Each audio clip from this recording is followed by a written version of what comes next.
எனக்கு இன்றைக்கி வழங்கப்பட்ட வாய்ப்பை பயன்படுத்தி மலையகத்தில் உள்ள முக்கியமான சில விடயங்கள் சம்பந்தமாக இங்கே கருத்து தெரிவிக்க விரும்புகிறேன். முக்கியமாக முதலாவது விஷயம், நேரத்தை வீணடிக்காமல் இந்த சம்பள பிரச்சனை. அரசாங்கம் ஒரு அறிவிப்பை விட்டிருந்தாங்க, 1750 ரூபா அடிப்படை சம்பளம் மக்களுக்கு வழங்க முடியும். அது ஜனவரி 10ஆம் தேதியிலேருந்து கணக்கு போட்டு பிப்ரவரி 10ஆம் தேதி மக்கள் கைக்கு கிடைக்கும்னு. அதே நேரத்தில் இந்த சம்பள விடய சம்பந்தமாக 200 ரூபா பெருந்தோட்ட நிறுவனத்தின் ஊடாகவும் 200 ரூபா அரசாங்கத்தின் வரவு செலவு திட்டத்தில் அடியில் கொண்டு வரப்பட்டு மக்களுக்கு வழங்குறதாக தெரிவிச்சிருந்தாங்க. இதில் எனக்கு சில விடயங்கள் இருக்குது. அரசாங்கத்துக்கிட்ட ஒரு கோரிக்கை விட்டு இதை தயவு செய்து முழுமையாக கண்காணிக்குமாறு நான் கேட்டுக்கொள்கிறேன். முதலாவது விஷயம், இதுவரைக்கும் பெருந்தோட்ட நிறுவனங்கள் அவங்களோட எஸ்டேட்ஸ், அவங்களோட துரைமார் தோட்ட முகாமையாளர் அவங்கக்கிட்ட இது வரைக்கும் எந்த விதமான சர்க்குலரும் அனுப்பலை. அப்படி இருக்கும்போது தயவு செய்து அந்த சர்க்குலரை அவங்களை அனுப்ப வைங்க. சர்க்குலர் அனுப்பினாதான் நாங்கள் சம்பளத்தை வழங்குவோம்னு சொல்லிட்டுருக்காங்க முகாமையாளர்கள். அதே நேரத்தில் இன்னொரு விஷயமும் இருக்குது. சர்க்குலர் அனுப்பி சம்பளம் வந்தால் கூட அன்னைக்கு கௌரவ அமைச்சர் வசந்த சமரசிங்க அவர்கள் ஒரு விஷயம் உறுதியாக என்று சொல்லியிருந்தார். இதே பாராளுமன்றத்தில், இதே சபையில் அவர் சொல்லியிருந்த விஷயம் என்னென்னா, எக்காரணத்தை கொண்டும் நோம் கூட்டப்படாது. ஒரு தோட்டத்தில் 18 கிலோ எடுத்தால் அந்த 18 கிலோ தான் நோம். சம்பளத்தை கூட்டுறனால அந்த 18 மறைமுகமாகவோ சரி வெளிப்படையாகவோ சரி 18 22 கிலோவாக மாறிடக்கூடாது. அது மட்டும் இல்லாமல் 1.5 பேர் ஞாயிற்றுக்கிழமை மற்றும் விடுமுறை நாட்கள் அன்னைக்கு 1.5 பேர் வழங்கப்படும் தோட்டத்தில் வேலை செய்கிற தொழிலாளர்களுக்கு. அதாவது அவங்க சம்பளத்தில் 1.5 மடங்கு அதிகரித்து அவங்களுக்கு கிடைக்கும். இன்னொரு விஷயமும் நாங்கள் கேள்விப்பட்டோம். இது மலையகத்துக்குள்ளார குறிப்பாக தோட்ட தொழிலாளர்கள் மத்தியில் அதிருப்தியை உருவாக்கியிருக்கு. ஆனால் இதுக்கும் அரசாங்கம் கட்டாயம் ஒரு பதில் கொடுப்பாங்கன்னு நான் எதிர்பார்க்குறேன். அதாவது அந்த 1.5 பேர் கலாச்சாரத்தை இனிமேல் இருக்க விட மாட்டாங்களாம். அதே போன்று பல்வேறு சலுகைகள், ஏனைய சலுகைகள் எப்படி இன்றைக்கி இருக்கிறோம் வலிமை போலவே அது தொடர்ச்சியாக போயாகணும். இதுக்கு தொழிலமைச்சு கட்டாயம் கண்காணிப்பு குழு ஒன்று உருவாக்கி இந்த சம்பளம் நியாயமான முறையில் மக்களுக்கு போய் சேரணும்னு ஒரு கோரிக்கையை விடுறேன். அந்த நம்பிக்கையில் தான் வரவு செலவு திட்டத்துக்கு எதிர்க்கட்சியிலிருந்து இருக்க ஒரு உறுப்பினராக அரசாங்கத்துக்கு நான் வாக்களித்தேன். மக்கள் அரசாங்கத்தின் மீது அதிகமான அளவு நம்பிக்கை வச்சுருக்காங்க. அப்படி இருக்கும்போது அந்த நம்பிக்கைக்கு துரோகம் செய்ய வேணாம்னு நான் எதிர்பார்க்குறேன். அது மட்டும் இல்லாமல் இந்த இன்னொரு சின்ன விஷயம், இந்த சம்பளத்தை உறுதிப்படுத்துறதுக்கு அரசாங்கம் மூலியமாக வேஜஸ் போர்டு, அதாவது சம்பள நிர்ணய சபை, அது மூலியமாக 1750 ரூபா அடிப்படை சம்பளத்தை வர்த்தமானி முறையில் வெளியிட்டால் கட்டாயம் மக்களுக்கு அந்த நம்பிக்கை வரும். அதே மாதிரி பெருந்தோட்ட நிறுவனங்களால் இங்கிட்டு அங்கிட்டும் ஓட முடியாது. ஏன்னா நாங்கள் இதுவரைக்கும் வழங்கியிருக்கிற சம்பளத்தில் அது 2020 இருக்கட்டும் 2024 இருக்கட்டும் அதிகமான சம்பளத்தை நான் வழங்கியிருந்தேன் அமைச்சராக இருக்க காலப்பகுதியில்.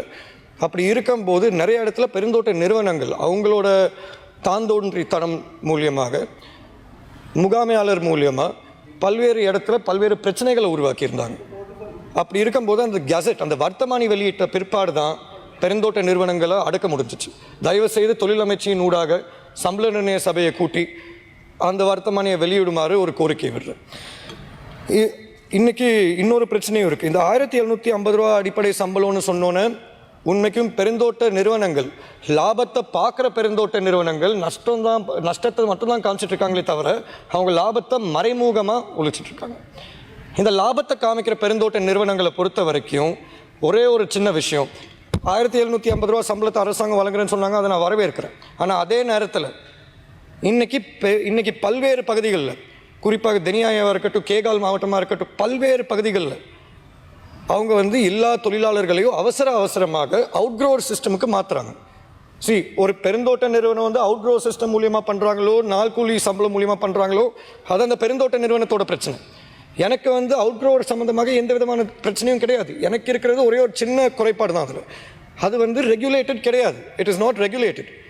அந்த ரெகுலேட்டட் இல்லாமல் இருக்கிற நேரத்தில் இன்றைக்கி நீங்கள் உடப்பு செலவு போனீங்கன்னா 70 ரூபா ஒரு கிலோ கொடுக்குறாங்க. அதே கேகாலுக்கு போனீங்கன்னா 40 ரூபா ஒரு கிலோ கொடுக்குறாங்க. தெனியாய போனீங்கன்னா 60 ரூபா கொடுக்குறாங்க. இது எல்லாத்துக்குமே இபிஎஃப் இடிஎஃப் கிடையாது. ஆனால் தொழிலாளர்களோட உழைப்பை பெருந்தோட்ட நிறுவனங்கள் சுரண்டிட்டு இருக்காங்க. இது மூலியமாக இந்த அவுட்க்ரோவருக்கு முற்றுப்புள்ளி வைக்கணும்னு நான் சொல்லலை. ஆனால் ஒரு அரசாங்க கட்டமைப்புக்குள்ளார இதை கொண்டாங்க. இன்றைக்கி பெருந்தோட்ட நிறுவனங்கள் காலத்துக்கு ஏற்ற மாதிரி மாறணும்னு நினைக்கிறாங்க. ஆனால் அது வந்து இந்த தொழிலாளர்களோட உழைப்பு, அவங்களோட வேர்வையை பயன்படுத்தி அவங்க உழைப்புக்கு ஏற்ற ஊதியத்தை வழங்காமல் வளரணும்னு நினைக்கிறாங்க, மாறணும்னு நினைக்கிறாங்க. அதான் நான் சொல்கிறேன் தப்புன்னு. அப்படி இருக்கும்போது அவுட்க்ரோவரை வந்து ஸ்ட்ரீம்லைன் பண்ணுறதுக்கு அரசாங்கம் கட்டாயம் முயற்சிகள் எடுப்பாங்கன்னு நான் எதிர்பார்க்குறேன். அதே நேரத்தில் இந்த சமீபத்தில் நடந்த புயல் வெள்ளம், அது சம்மந்தமாக வெள்ளம்னால பல்வேறு பகுதிகள் சேதமடைஞ்சிருக்கு, நிறைய பாதிப்பு நடந்திருக்கு. இந்த தருணத்தில் நான் ஒரே ஒரு விஷயம் தான் சொல்ல விரும்புகிறேன். இந்த 25,000 நிவாரணம் வழங்குகிற திட்டம், இல்லாட்டி இந்த 50,000 நிவாரணம் வழங்குகிற திட்டமாக இருக்கட்டும், இதுக்கு அடியில் வந்து ஒரு பெரிய குற்றச்சாட்டு இருக்குது. மலையகத்தில் சில பகுதிகளில் கிடைக்கலன்னு. இப்போ எனக்கு ஆளுங்கட்சி தரப்பில் இருக்க ஒரு உறுப்பினர் வந்து பேசியிருந்தார். அவர் சொல்லியிருந்தார், கிட்டத்தட்ட 8,127 நபர்கள், அதாவது 8,127 நபர்களுக்கு இந்த 25,000 போய் சேர்ந்துருக்குன்னு. அப்படி பார்த்தா எனக்கு அதில் சம்மந்தமாக ஒரே ஒரு கேள்வி தான் இருக்குது. என் உரை முடிந்த பின் அதே உறுப்பினர் தாராளமாக அதுக்கு பதில் சொல்லலாம், இல்லாட்டி அமைச்சர் அவர்களும் பதில் சொல்லலாம். 8,127 நபர்கள்னால் கிட்டத்தட்ட ஒரு 2,000 குடும்பம்.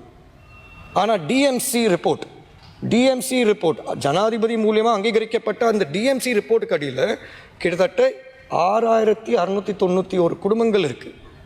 அப்படி பார்த்தா 20,000 நபர்கள். இங்கே வந்து நான் மறுபடியும் சொல்கிறேன், 8,000 நபர்களுக்கு இது வழங்கப்பட்டிருக்கு, இந்த 25,000. ஆனால் நபர்கள் எண்ணிக்கையில் பார்த்தீங்கன்னா நுவரேலியா மாவட்டத்தில் 20,000 நபர்கள் இருக்காங்க. ஸோ அது சம்மந்தமாக ஒரு தெளிவுபடுத்தல் கட்டாயம் தேவை.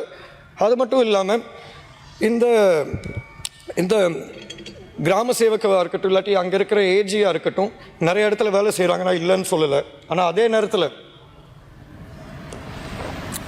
இதே சபையில் கொட்மலை சம்மந்தமாக நான் 2 முறை விஷயத்தை எழுப்பியிருந்தேன். அதாவது அங்கே இருக்கிற சில அரசு அதிகாரிகள் வேணும்னே மக்களை சரியான முறையில் அவங்க கவனிக்க மாட்டேங்கிறாங்க. முதல் தடவை எழுப்பின பிற்பாடு சுத்தமாகவே அங்கே இருக்கிற அரசு அதிகாரி அவங்கள கண்டுக்கல. 2வது முறை நான் இங்கே எழுப்பும்போது வேணும்னே மக்களை வந்து கஷ்டத்துக்கு ஆளாக்குறாங்க. அப்படி இருக்கும்போது இதான் நான் கடைசி முறை இந்த பிரச்சனையை திருப்பி எழுப்புவேன். இதுக்கப்புறமும் பிரச்சனைகள் வந்துச்சுன்னா மக்கள் கட்டாயம் அங்கே வீதிக்கு இறங்குவாங்க. ஏன்னா இதை வந்து நான் மறுபடியும் இந்த சபையில் கொண்டு வந்து எந்த விதமான ஒரு முன்னேற்றமும் இல்லை. பழி வாங்குற தனத்தில் தான் சில அதிகாரிகள் வேலை செய்கிறாங்க. 1-2 பேர்னாலே இன்றைக்கி முழு அரசு இயந்திரத்துக்கே ஒரு கெட்ட பேர் வருதுன்னா அது வந்து ஒரு தவறான விஷயம். தயவுசெய்து இதையும் நீங்கள் கருத்தில் எடுத்துப்பீங்கன்னு நான் எதிர்பார்க்குறேன். இப்போ இதில் முக்கியமான ஒரு பிரச்சனை இன்றைக்கி இருக்கிற சூழ்நிலையில் என்பிஆர்ஓ அறிவிக்கிறாங்க மக்கள்கிட்ட, நீங்கள் எல்லாருமே திருப்பி வீட்டுக்கு போகலாம், இருக்கிற இடத்துக்கு திருப்பி போகலாம். ஆனால் அப்படி இருக்கும்போது மக்கள் வந்து திருப்பி எங்கே போவாங்க? பல்வேறு இடம் வந்து மண் சரிவுக்கு ஆளாயிருக்காங்க. அவங்களோட வீடுகள் மண் சரிவினால் பாதிக்கப்பட்டிருக்கு. இந்த தருணத்தில் நம்ம சிந்திச்சு பார்க்கணும், இது சம்பந்தமாக மாற்று இடம் இருக்காங்க.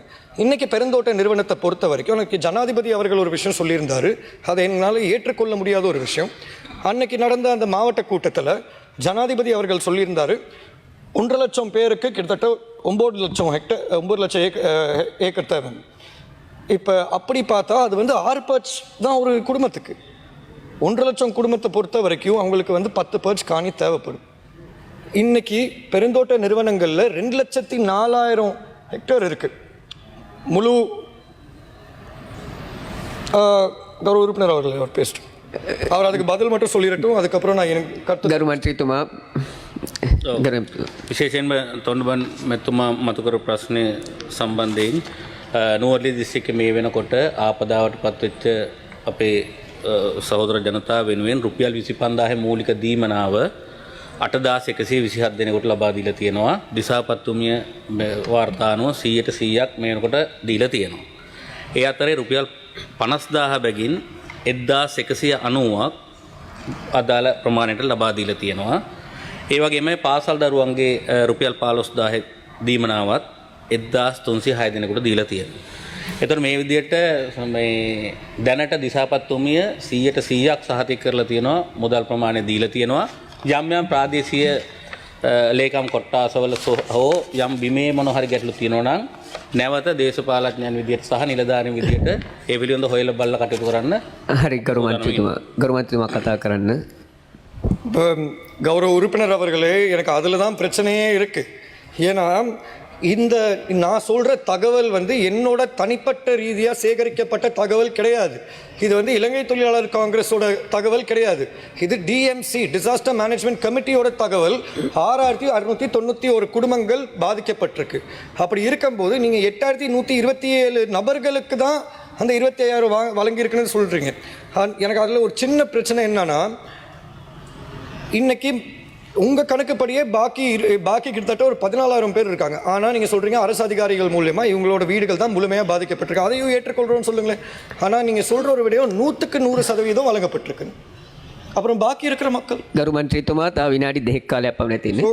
நான் தயவுசெய்து இது உங்கள் என்னோட கருத்தை நீங்கள் ஏற்றுக்கணும்னு தான் நான் சொல்கிறேன். ஏற்றுக்கிட்டு நீங்கள் அதை ஆராயுங்க, அவ்வளோதான். அது தவறு இருந்தால் நீங்கள் அதுக்கப்புறம் பாருங்கள், அவ்வளோதான விஷயம். அதே நேரத்தில் இன்றைக்கி வந்து இந்த முகாம்கள் எல்லாமே பாடசாலைகளுக்குள்ளார இருக்குது. பாடசாலைகளை திருப்பி ஆரம்பிக்கும் போது மக்கள் எங்கே போவாங்க? அதுக்காண்டி தான் நான் ஒரு ஆலோசனை ஒன்று வழங்குறேன். பாடசாலைகள் ஆரம்பிக்க தான் போகுது, ஆனால் அந்த முகாமில் இருக்க மக்கள் அவங்களுக்கு வந்து இன்றைக்கி பெருந்தோட்ட நிறுவனத்துக்குள்ளார இருக்கிற இடம், மாற்று இடத்தை நீங்கள் வந்து வழங்கினாலே மக்கள் போவாங்க. இன்னொரு விஷயம், இன்றைக்கி இந்த புயல்னால மழைனால நிறையா என்ஜிஓஸாக இருக்கட்டும், இல்லாட்டி பல்வேறு அரசாங்கங்களாக இருக்கட்டும், அவங்க அனைவருமே ගරු සභානායකතුමා ගරු අමතුම් තොන්ඩමන් මන්ත්‍රීතුමා මතු කරන ප්‍රශ්න ඇද කරන මට විනාඩියක් අවසර දෙන්න. ගරු මන්ත්‍රීතුමා අපි හෙට දිනේදී ගෙවල් සම්පූර්ණයෙන්ම කැඩිච්ච අයට NBRO රිපෝට්ස් අවශ්‍ය නැති ප්‍රදේශ කුරුණෑගල අනුරාධපුර පුත්තලම වගේ දිස්ත්‍රික්කවල ඒ ලක්ෂ 50යි සල්ලි දීලා ගෙවල් හැදීම ආරම්භ කරනවා ජනාධිපතිතුමාගේම සහභාගීත්වයෙන්. හෙට මගේ මතක හැටියට තැන් 4ක පටන් ගන්නවා අනුරාධපුරේ සහ කුරුණෑගල. ඊට පස්සේ ඔබතුමා ජීවත් වෙන සෙන්ට්‍රල් මධ්‍යම පළාත බදුල්ලේ කොටසක් අපේ නව සංවිධායකතුමා ඔබතුමාට සුවපතනවා මේ බදුල්ලේ ඒ වගේ ප්‍රදේශ තිබෙනවා කයාගල්ල ඇතුළුව. ඒවයි කරු මන්ත්‍රීතුමා ඒවයි කොපමණ පිරිසකට නිවාස අලුතෙන් තමන් ඉන්න තැන ඉන්න බැරිද, කොතනද ඒගොල්ලන්ට නිවාස දෙන්නේ කියන එක බලන්න අත්‍යවශ්‍ය සේවා කොමසාරිස්තුමා මාතලේ නුවරඑළිය බදුල්ල කෑගල්ල මේ දිස්ත්‍රික්ක සියල්ලම මේටම එනවා. මංජුල මන්ත්‍රීතුමා කා දෙන්නේ එහෙට නුවරඑළිය